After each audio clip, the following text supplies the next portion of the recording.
You're live.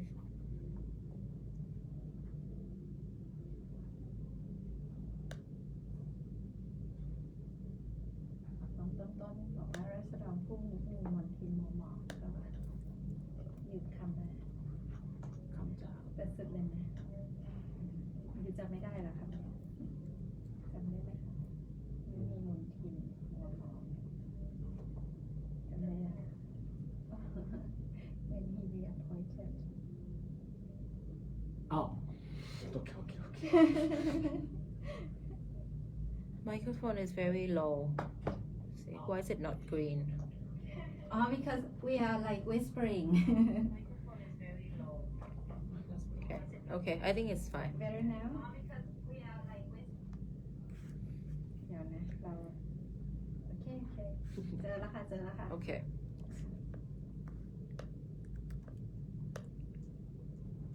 Are we ready? Yes, Let's just go for it. we are ready no matter what. Hello and welcome to Thisrupt Talk episode. Which one are we? 14. 14. 14. Letters to the Well King. done. Well, there were a bunch of letters last night that the people wrote and put them in the red postal box, but there was also one official letter written by, I believe, Nuttaa, the human rights lawyer. How did you guess that he's the one who drafted it? The language. It's The Thai version is his style. The like Thai version poetic. is quite poetic actually, and also I've been watching the news all days, and everybody is saying it's Nuttaa who has written it. So hopefully we're all correct. But of course it's fitting because Nuttaa was one of the first activists, along with Rung, to propose the topic of the reform of the monarchy institution back a couple of months ago.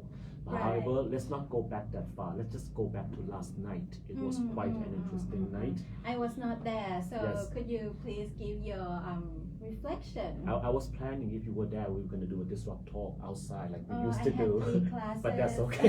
And it's on the Sorry. weekend. I wouldn't want to make you work on a Sunday. But Okay. it was interesting. At first, we were gathering at the Democracy Monument, and at first, a lot of people were saying, "There's not that many people. People aren't showing up. What's happening?" You mean at 4 p.m.? At around 4 or 5 p.m., even Uh-huh. approaching 6 p.m. And a lot of people were saying that a lot of the activists, a lot of the supporters were very tired from the night before. In the march on Salem Road, there was a huge parade, the Pride Parade, The LGBTQ movement, Yes. which was a whole lot of fun. It was a big party, Very basically. colorful. Very colorful, Yeah, political like talks festive. about gender right, women right, the LGBT right, so on and so forth, and a lot of activities going on. So a lot of people might have been too tired to come. But as But. soon as the whispers of where are the people were gathering storm, people started showing up. And That was about what time? nearer to about 6 o'clock. Nearer People to about started 6, show people up. started to show up, and then the march started, and people were joining in. And by the time the march got going, there could have been a couple of thousand people, if not more. I was at the front, so obviously I could not see and estimate everything. But the line of people was all the way. I mean, by the time we got to Sandika, the Supreme Court, which is on the edge of Wat Phra Kaew and the Grand Palace, according to other reporters who were in the back, the line of people was stretching all the way back still to the Democracy Monument. Yes. At least that's what the people said. Now, the march itself was largely peaceful until we came upon the barricade again. Okay, pause Public there bus. first. Comparing to last time, Right. how would you compare in terms of the number of protesters? By last time, you mean the march to Government House? Yes, right? When they submitted big the protest. letter for General Prayut to resign? Right, Okay. right. Which one? Personally, okay, and this is by all means not scientific, but just from my guesstimate, I think the march to the Government House was bigger. I see. Was bigger than this one. This one was big, but just not as big. Right. Okay, now you got to the barricade. We got to the barricade, the buses as usual, and as you may know, the public bus company has been complaining about the police using the public buses for this particular political standoff. They don't think it's the right thing to do, but hey, we're in Thailand, the police is gonna do whatever they want to do. So we came to a stop. There were a bit of negotiation between the people in the front line and the police, and then suddenly, boom, without any warning, they shot the water cannon at the protesters. Now, mind you, they did not shoot it at the protesters. They shot it up to above, the sky, but yet and then let it fall. like fall. rain. Like rain. Let it fall like rain. And fortunately, this time the water was clear color, not blue. But I've heard that it has smell and it makes you feel itchy. So what was that? So perhaps it's water from the canal, right? Canal, Kong So San it's Sam. That's a joke. Hygienic. Exactly. And if you Right. know anything about canals in Thailand, you know it's as poisonous as any chemical you may find in this world. So the water was a little bit stinky, a little bit itchy, but it was not laced with chemical. Right. At least not that the eyes can see. And then I've heard that the police did apologize soon after that. What happened? Well, they shot the What water. was the apologies for?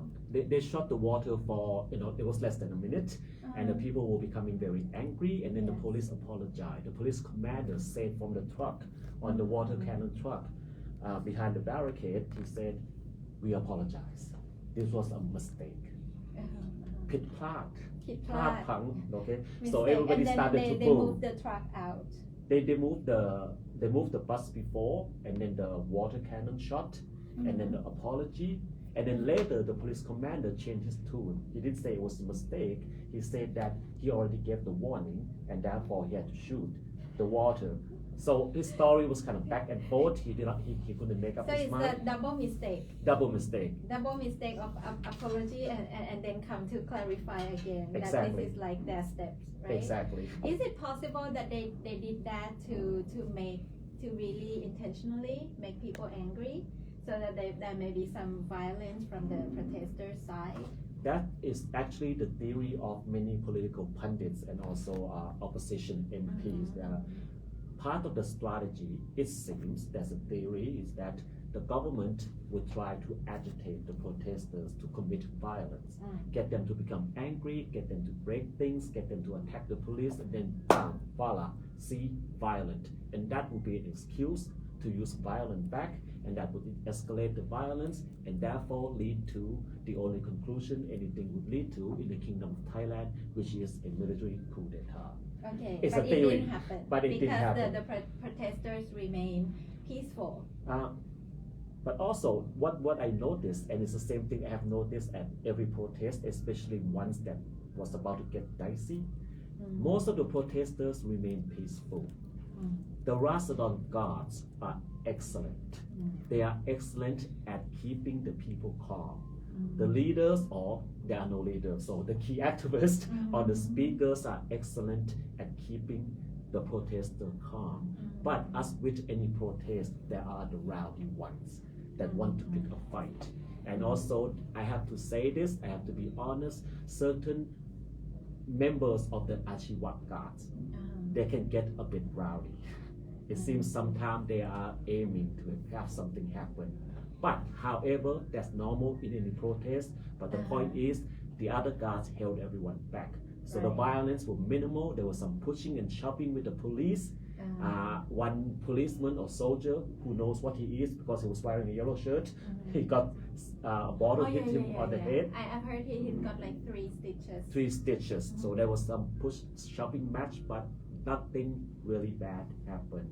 However, let me ask you this, Kunbo, what do you think about these men in yellow shirt with beautiful haircut like mine?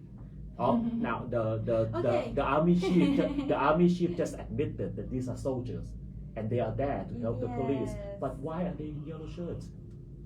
I think well, there's a lot of mission that require them to wear yellow shirt before. Remember the audience on the 14th of October, also full of them with the same hairstyle and yellow shirt. So I think it became their second uniform, but someone must not have like thought through well enough for yesterday, because you should not have that color of shirt there at all. I think it's just being so careless. And I think that's true. It's a very good point. You know, it's the color that the soldiers or the officials and other policemen wear when they come to welcome the king and the queen. You know, the yellow shirt is the color of the royal or Thai royalty. So that's one purpose, but also they wear the same yellow shirts when they are on duty at this protest site, which, if I may add, this is against all international standard. If we are to care about international standard, if you are a security personnel at a protest site with possibility of violence, you must be in uniform. You must have your gear. You must show yourself as the officer of the law, rather than you can be anyone with a yellow shirt. And there And are on top hundreds of that, of you. it's political divide, because you know what the yellow shirt represent. It is Right. now representing the royalists who oppose the protesters. And I'm not saying who is right, who is wrong, but it is the symbolic of the color is the symbol Right. of them. Yeah. While the protesters this time, I think they use mainly black, although it's not Yes. announced like officially. Right. So having the soldiers there at the front line in yellow is not wise, and I hope they won't do it again, because anything that adds to the social divide, I think we have to be very careful now. And Yeah. getting to the letters to the Okay. king, right? The This first, letter. yes, but before that, the first thing I've noticed with this letter during the march, when they raised the banner, of this envelope that they made, right? It's in the shape and the color of the real envelope, and on it said, "Receiver Vajiralongkorn," not His Majesty Yes. or Your Majesty or King. Not that it matters in the world of democracy and equality. However, in the context of Thailand and with the current political divide, I've seen a lot of people share this on social media, both in support of it and both against it.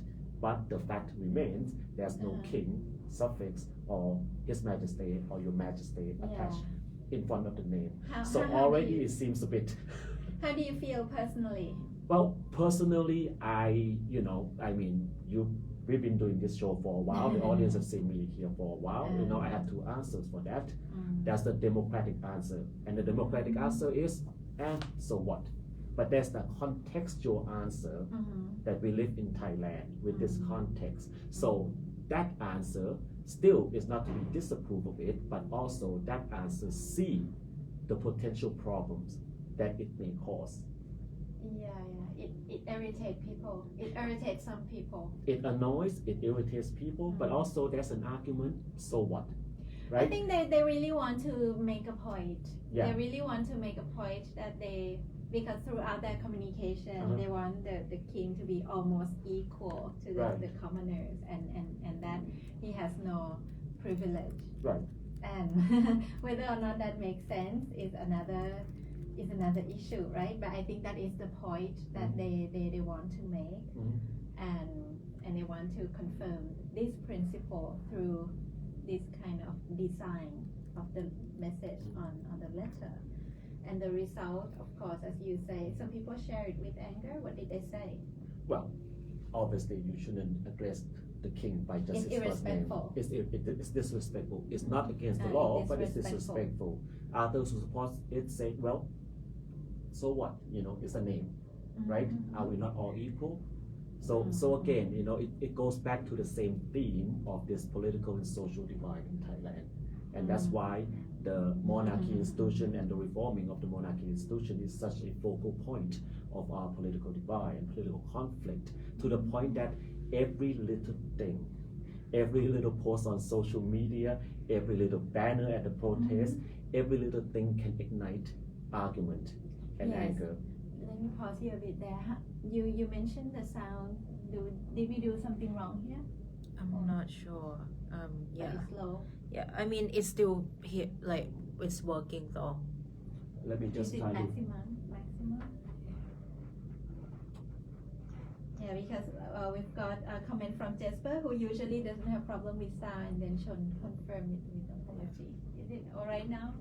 Better? My voice is louder, even though I'm like whispering, so it must be picking up from my side. That means the plug maybe is.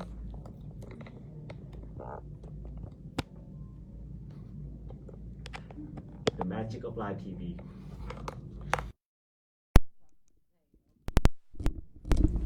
ตรง Okay, we're back. Is that it better? I think that's better. Thank you, Jasper, for letting us know. Okay. Maybe the content we were talking about shouldn't be here. It shouldn't be heard clearly anyway. So Okay, so that is the cover, the envelope.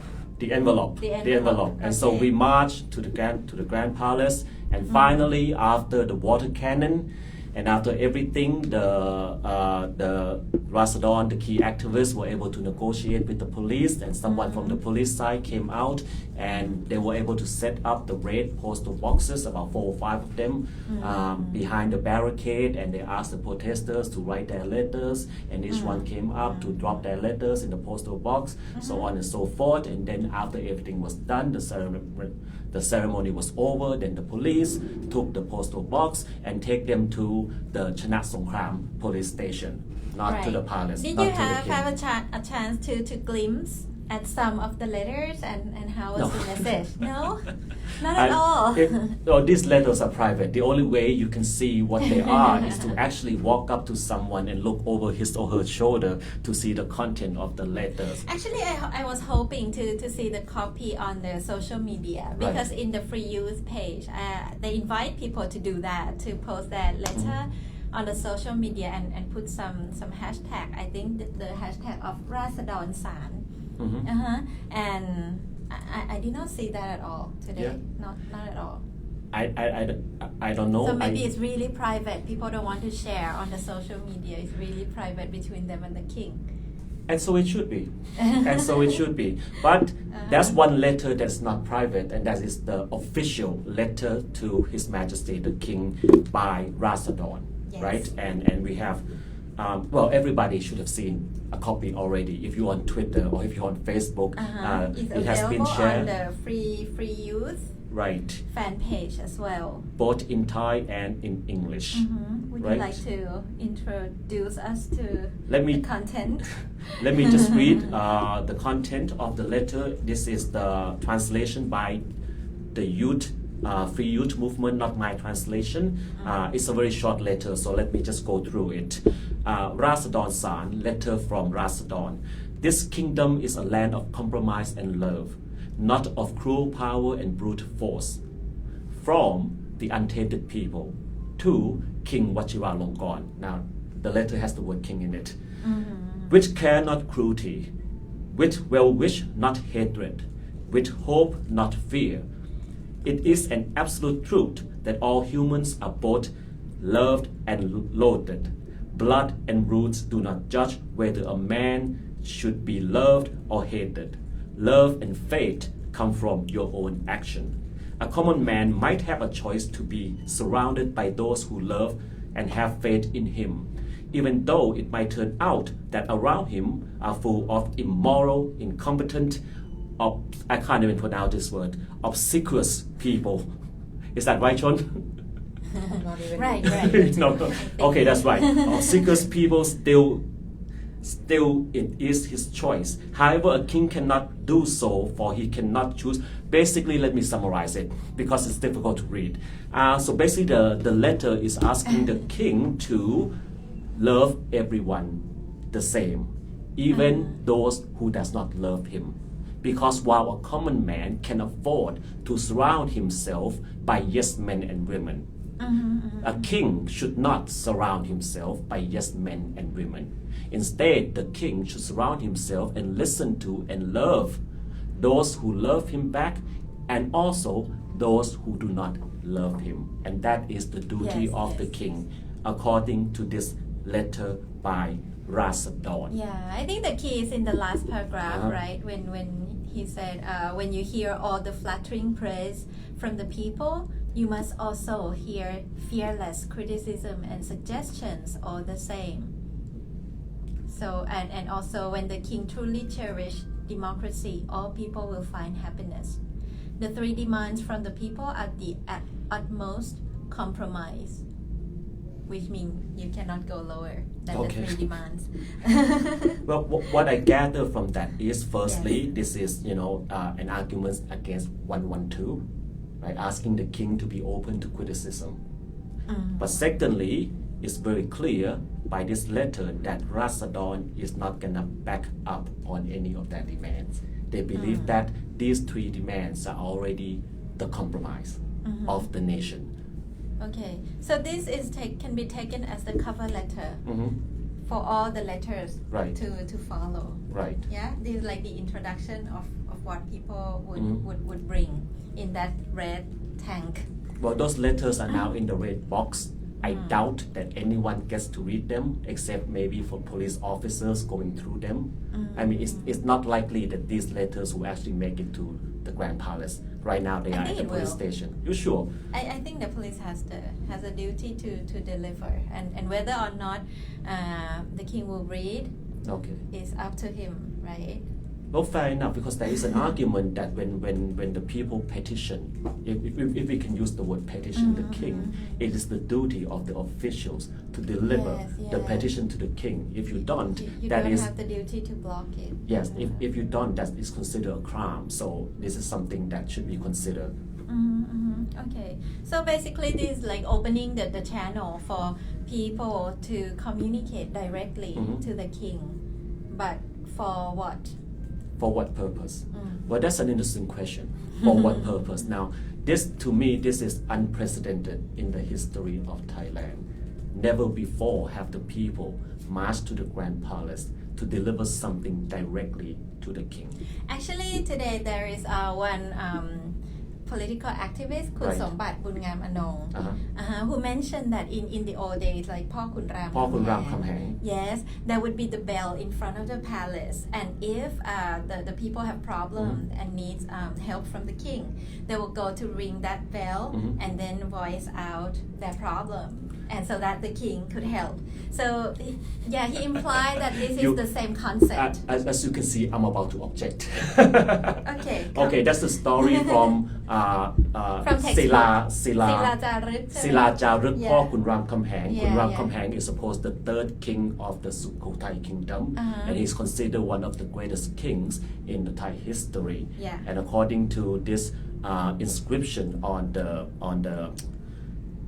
what's the English word? Sila, the pillar that was found at a temple, right? That's written the stories, the idea of the Thai king as the father of the people, and the subjects, the people are his subjects, his children. And also there's written the story of how the Thai alphabet was created, and also this story of the bell in front of the palace, so that the people may come and ring the bell, and the king will come out to hear their grievances. Incidentally enough, there is another story quite like it. This is a Roman folklore. Roman, back in Roman times. And this is a story of the town of Artri. And in this town, the mayor or the governor, I'm not sure which one, but let's say it's the governor, right? He's also is very kind and very generous and very loving of his subjects, so much so that he hangs a bell in front of his palace, so that the people who have problems, calamities, tragedies, grievances can come to the front of the palace, ring the bell, and the governor of Artri will come out and hear the people's lamentations and solve their problems. And the name of the story is The Bell of Artri. So I guess the world over there are coincidences. It may be common practice at that time. It may be common practice at that time in history, you know. However, so it reflects that at that time the king is the one who governed the people. Right. Yeah, so that's why the people can bring their demand directly to the king.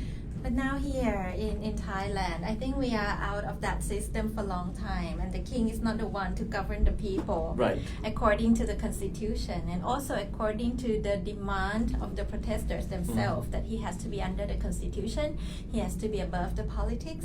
So why sending him the letter? Perhaps, let me play the devil's advocate. Perhaps it's symbolic. After all, they have been trying to speak to General Prayut Chan-o-cha. They have marched to Government House to submit to him a letter of resignation, and they even took the trouble of printing his name in that letter. All he has to do is sign. Obviously, anyone familiar with Thai politics know that General Prayut Chan-o-cha refuses everything. Yes. I am the prime minister. What did the prime minister do wrong? I have made so much sacrifice. Even his last quote a couple of days ago, he even said that, you know what? If you can find someone else better, more talented, and more loyal than me, then go ahead. Go ahead. So that's his attitude. So so the context is, the dude prime minister just will not listen. You can't speak to him. So you have to go to one authority above. And who is the one authority above? And that is the king. And so you go to the king. Even though technically, constitutionally, the king is not supposed to be involved in politics, but of course this is Thailand. What is written on paper is one thing, reality is something else. So you reinforce something that you're opposed to? Well, you can see it that way, or it's symbolic. Or if this is not their aim, then maybe the aim is just to express feeling, and so the king can just understand the feeling of the people, so that he will not obstruct the reform. Can I put it that way? Well, sound much better now. No, well, sound much better now. Actually, that doesn't sound better because you're saying that the king can obstruct the reform. So technically, he can. So this is why it's so difficult to talk about the king and the monarchy. But no, it's not difficult for me at all. I'm just trying to make sense here. But okay, you have made a good point, Kun Bo. A lot of people say, why? What can you accomplish? What is the point of marching to the Grand Palace, right? It can't accomplish anything. It's symbolic, but what does that mean? Oh. Marching to the Grand Palace is another issue. Okay, what is the issue? The issue is that that's why they bring the water cannon there, because according to the law, the protest cannot get within 150 meters near the palace. Good point. Another story I forgot to tell was that, later on the police commander said on the loudspeaker that this is sacred ground. The key word is sacred. It's holy. And therefore they cannot let the protester pass. They must protect the Why protester. did police say something like that? Because they are the police. He can just mention the law if he wants to, or just let the people walk through. It's their land too. Yeah, but he mentioned something that is not according to the law, and that could just make people like more angry. But that's also When people don't hold on to the principle, they have this kind of action, like the police doing to the protesters, and like handling the letter to the king. Well, this is a classic case of two people talking in two different language. The protesters speak one language. The government and the security personnel speak a totally different language, right? The protester march to the Grand Palace speaking the language of it's our right, it's democracy. But the police is speaking the language of sacredness and holiness. And when you speak these two different languages, how then will you ever understand each other? Yeah, the only language the police can talk about is the legal language. And the only the language people can talk about is whatever they want to talk about within the frame of the law. It seems like you have had enough from the police, haven't you? Usually, well, I think I'm very reasonable, but they just do something that is counterproductive. Right. I don't mean that they cannot feel that this is the sacred land. They can feel so, but when you say something, just think about the feeling of the other. Unless you intentionally want to put, oil in the fire. Right. But okay, regardless of all that happened last night. The letters were submitted, and this is one official letter. The Ratsadon has gone home. The police have gone home. There was little damage that happened. Okay. The question then is, and the question a lot of people have on their mind is, what's next? Very good. What's next? Short term and long term. Right. Okay. Short term, I see today the yellow shirt people gather again in Ramkhamhaeng. I think it was Ramkhamhaeng. I just saw in the live university. If the venue is wrong, I'm sorry, but it is led by the key member in their camp, Kun Sontiyan. There was a lecture. Was it Ramkhamhaeng? I don't remember. I haven't been catching up on the news this afternoon in meetings. Okay, so it seems like it's the action that countered the action yesterday, Right. and they now confirm again that they will protect the monarchy and all. Like some damage has been done, and they are getting like angry and level up their movement. For That instance, is in the short term. We will see this happen today. right.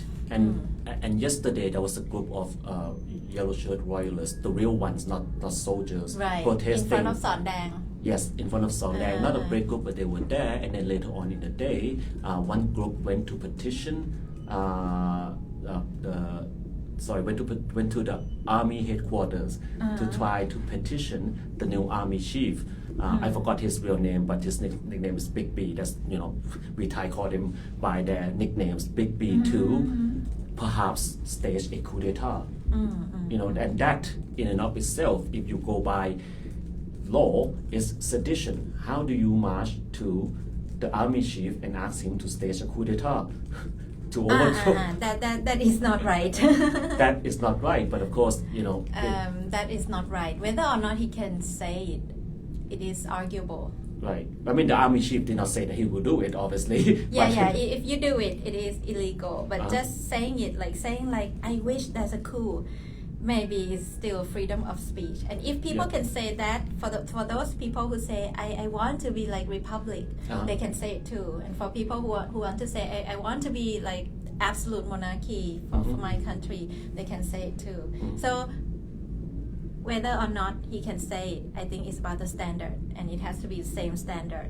Okay, that's a good point. As for every ideology to express. I've got one very interesting comment, and it will be a top comment here for sure. อาจารย์ สมศักดิ์ เจียม ธีรสกุล อาจารย์ สมศักดิ์ เจียม Okay. He said, "This is the reality at the moment. The king is behind General Prayut. So to demand Prayut get out is to demand from the king." Okay, that's his opinion. That's his opinion. So this is in terms of the practicality. If we look from this angle, it's about practicality. Practicality, reality, right? I mean, we assume we under a system that is constitutional monarchy. The king have nothing to do with politics, but in reality, it's different. And Ajahn Somsak is saying that the king is behind General Prayut, and therefore the only person who can actually kick Prayut out is the king. And hence, we go back to last night, the march to Grand Palace. Maybe Ratsadon understand that also. We will get back to the long term outcome for this, but let's go through some comments. Okay, let's do that. Kun Tim VS said, could it be because after they saw him speaking with ex-monk Buddha Isara, and he's saying he loves them all the same, etc., that they thought he might also be interested in hearing the views of other political activists. That's also a good point. Like, to prove whether I love them all the same is true, right? That's your point. That means, okay, let's hear from this side and let's see if he can treat everyone all the same. Okay, thank you, Tim. All right. Long term, okay. Long-term outcome from this event, I think we will see it in the parliament this week. About Wednesday, I think they are going to consider the constitution amendment bill in the first stage. Right. And if it's welcome, then it might mean that all parties involved has gotten the green lights. The green lights by? The green lights. But the green lights. Shining down from the sky. The green lights, okay? If it is according to this kind of perspective, right, that the king has the influence over all this, then a green light to pass the first stage of constitution amendment could be a sign that, okay, the land of compromise has already. But really, the first stage is simply the green lighting of the ability to talk about it in Parliament, right? To discuss it. To discuss what? To discuss whether or not monarchy reform not or the monarchy reform, constitution. but to Constitution. reform the constitution. Oh yes, they had that discussion in the last term of the parliament Uh-huh. meeting, and then it was paused. Yeah, it Right. was put a pause, and we have gone through one whole month of studying Mhm. according to what the Senate want, Right. and now the parliament is back on business, back to their usual business, and they will have a meeting this week to consider this. And I think the outcome of this could be an indicator whether or not it is hopeful. So is it possible that they would bring out certain articles and certain clauses to discuss about why they might change, or Not is it yet. simply This just simply to open the gate. open the gate? Open the gate. Yeah, the first round is to open the gate for further consideration. Ladies and gentlemen, and Because that's there why are about 3 stages. and that's why Thailand doesn't go anywhere fast. It's just so many process and procedures, so on and so forth. It's not your fault, of course. You're just describing what happened. Constitution. It seems like it's a long procedures, of course. How many gates have to be opened? How many times do we have to discuss the possibilities? That's why according to everybody, it will take at least 2 years. And you know, when someone say at least 2 years, that means about 12 years in reality. And that's why the people are exasperated, not only the young generation, but also the older generation like me. Okay. Apart from this week movement about constitution amendment, Right. another one I'm looking forward to is the 2nd of December, when the constitutional court will give a verdict on Prayut's case. Yes, he's been living in army housing, which means government housing. Yes. But he's a retired general, has been retired for 7 years. Yes. And not only does he take a soldier's stipends, he's also making great salaries as Prime Minister, as Minister of Defense, as whatever else he is. So he's not hard up for money, and yet he still live. The constitution stated that government people who hold the position in the government cannot take any benefit from the government office or Right. government agencies. Right. So because they want to prevent and avoid the conflict of interest. So if Prayut staying at the military house is seen as getting the benefit from the military, then it is directly in conflict with what Yes. the constitution Conflict said, of interest. and he will be out of the office on the Okay. 2nd of December. Now- And this is very likely, I tell you now. Oh, seriously? It It is will very likely likely. happen. Okay, Yeah. well, let me expand on that. Okay, so the Yes. Constitution say one thing, right? There cannot be conflict of interest. However, according to the army, there is the army custom of rewarding excellent officers who have done great service to the country, this government or army housing. That's according to the army code of operation. So what we have here is the Constitution and the army. Which one is more powerful? in theory or in practice? I'll take both. In theory, the constitution is more powerful. Yes. In practice, in Thailand anyway, the army is more powerful. Yes. But this doesn't mean that the army will organize a coup d'etat if the government doesn't allow General Prayut to stay in that housing. What does it mean, if I get your meaning correctly, is that this court case might be a way out. Yes. In which the powers that be, whoever they are, have figured out a way for General Prayut to step out as gracefully as possible. Yeah, actually it's not very graceful, but Well, it has but been if Prayut, 6 years of if Prayut disgrace. knows the verdict in advance, Right. he will resign before the verdict, so that he will not he will not get the consequence for that case. Right. So he will not be declared guilty and will not be embarrassed Yeah. by the court's verdict. Yes. Sort of like when he lifted the serious emergency situation in Bangkok, because he knew the court was going to vote against the verdict. Exactly. See, that's a pattern of behavior here.